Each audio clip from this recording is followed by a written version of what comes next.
My name is Mary John Dye. I'm a recently retired United Methodist pastor from the Western North Carolina Conference. And we are talking about questions that we know are coming our way with the General Conference and all the publicity swirl that is likely to come along with it. And that will almost certainly be focused in on the questions that we have about human sexuality. And one of the questions that I'm pretty sure that you're going to be asked, and I'm going to be asked, and church members are going to ask, and neighborhood people are going to ask, and people in our workplace are going to ask when they read about the publicity of the General Conference. And one of the questions is, why in the world can't you all just let this go? This is not about ideas or general concepts. This is about people. And there are people. That is, these are members of our families, and they're members of our congregations. LGBTQIA people are people that we have baptized in our church. And they are people that we have raised in Sunday school. They're people who have come through our confirmation classes and our youth groups. And when they did, they're not only people who are in our family, and in a Christian family, everybody matters. They're people we made sacred promises to. So at baptism, we made sacred promises to them that said, with God's help, we will so order our lives after the example of Christ that's surrounded by steadfast love. These people may be established in the faith and confirmed and strengthened in the way that leads to life eternal. And when they professed Christ and joined our church, we welcomed them in Christian love. And we promised that we would surround them with a community of faith to help them grow, and that by seeing our commitment, that they would have examples all around them. You know, friends, those congregational covenants that we make with those who are baptized and with those who join our church, that's some of the most sacred work we do. So these aren't just people out there. These are people who are ours. These are people we have made sacred promises to. And that's why we can't just drop it. So is it uncomfortable? Yeah, it really is. But it's important. It's important for us to learn to honor our sacred vows. I have never yet heard of a church that said when a baby was baptized, we will so order our lives after the example of Christ that's surrounded by steadfast love, that they may be established in the faith and confirmed in the way that leads to life eternal, as long as we agree with their choices. We're doing this because everybody in the church needs to find a way to have a Christ-like language of love toward people who are different than they are. And that's really important for everybody to learn.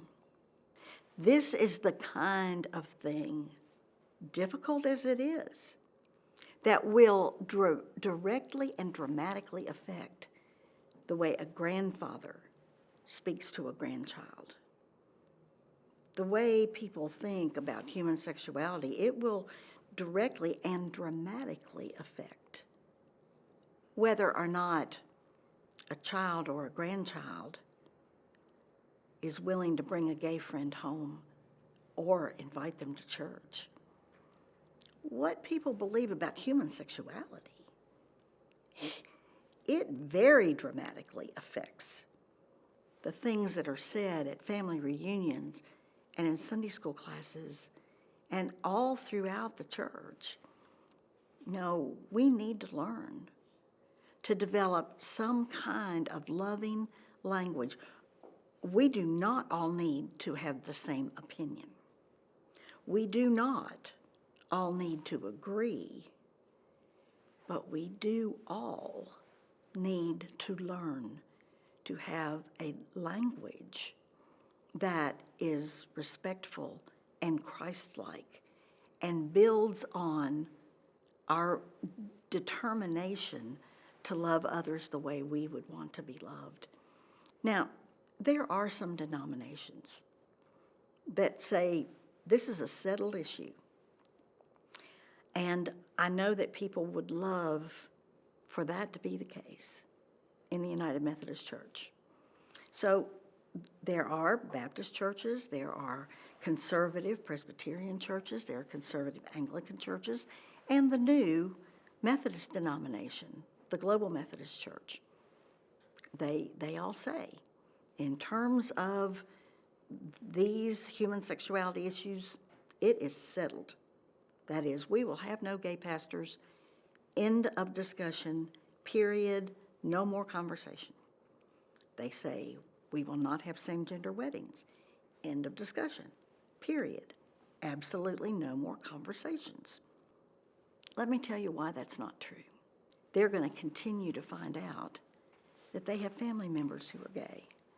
And they're going to continue to learn that they have neighbors and friends and employers who are gay. And every time that happens, it becomes a personal issue over and over again about what is a Christ-like approach when that reality, it is right in front of your face in terms of relationships. It is not ever settled by decrees. It is not ever settled by saying, there will be no more conversation about this. We have made up our minds. In every single church I served, I had people who sought me out to talk to me about what does the church feel about homosexuality, and what would happen if people in the church knew that they were gay, or that they had a son or daughter who was gay, and what kind of problems would I foresee with that? Now, I've served churches that were small membership churches, large membership churches. I've served churches that were black, churches that were white. I've served churches that were rural, very rural. I've served churches in downtown cities of North Carolina. I've served town churches. I've served suburban churches. In every conceivable setting, and every single one of them would rightly have been characterized as traditional and conservative. And in every single one of them, it was an issue. It's just people didn't know about it. Because the people who had something to say were, quite frankly, afraid to say it. And so, if you think it's not an issue in your church, that there are no gay people there, or nobody in your church who has family members who are gay, you might be right, because I'm not an expert on your church.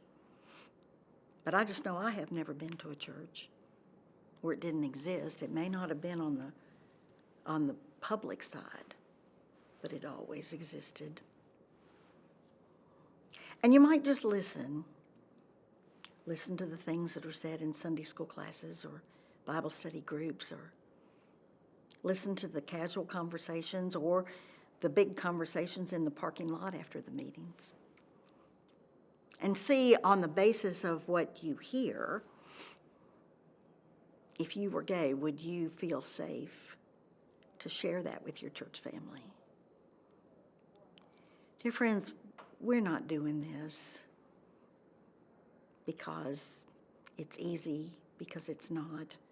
We're talking about a subject that most of my life in the church we've really not mentioned. Or if we mentioned it, it was only in the strongest kinds of condemnation. So we got to learn a new language.